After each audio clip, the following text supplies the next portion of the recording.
All right, let's quickly set up RDS instance for to use with our testing. So we'll pick Aurora and RDS from here, and then go to databases, and then let's go create database, and we'll try to create free. So the thing with this is we'll use standard, but if you use options like Aurora, then it will not give you template for free option. So, but if you pick things like MySQL or PostgreSQL, then you will get a free tier template.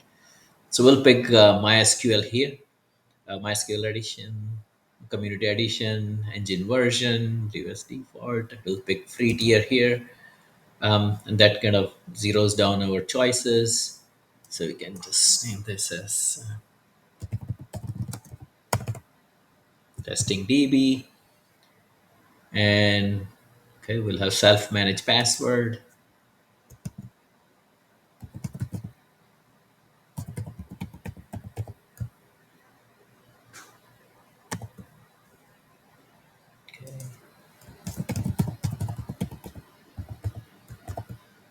Okay, and then T2 micro, that's part of the free tier, and then 20 GB storage. You're not connecting to EC2.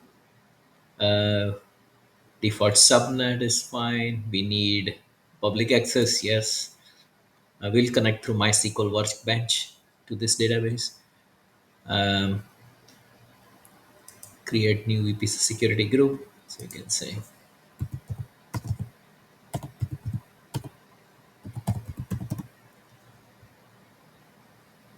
okay, so for VPC, we have to pick create new VPC. Um, this is needed for to be able to connect from outside AWS using MySQL Workbench. So you got yes, new VPC security group. Availability zone, just pick any. Let's just pick 1A here. Leave everything optional, password authentication, everything default, and let's hit create. This will take few minutes and then we'll come back and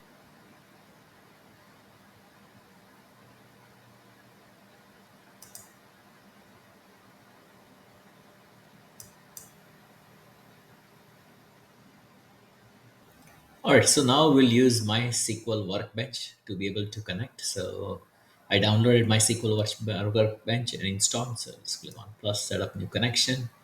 You can say,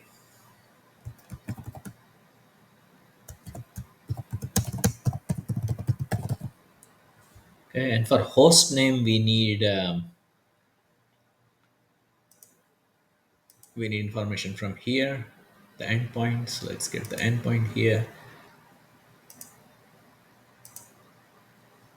So here, like that, we know the login password.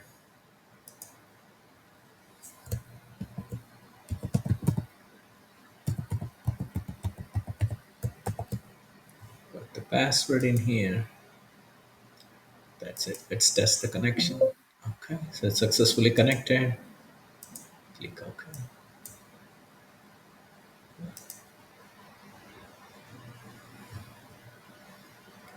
So now there is administration tab and then there is schemas tab. So we'll go into schema. So this is system schema. So we need to create a schema for us. So I have scripts. I'm just going to copy paste and use those, and we'll create.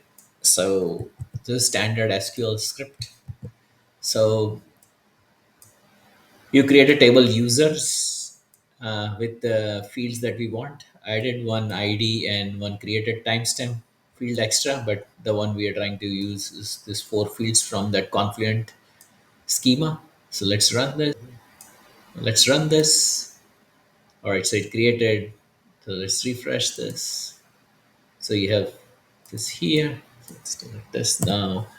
Let's see if we can insert some data into the table. So let's copy.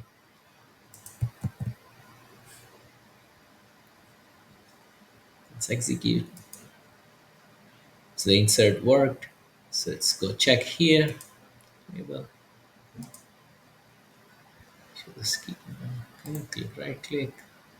Select rows. So it shows the user that we create.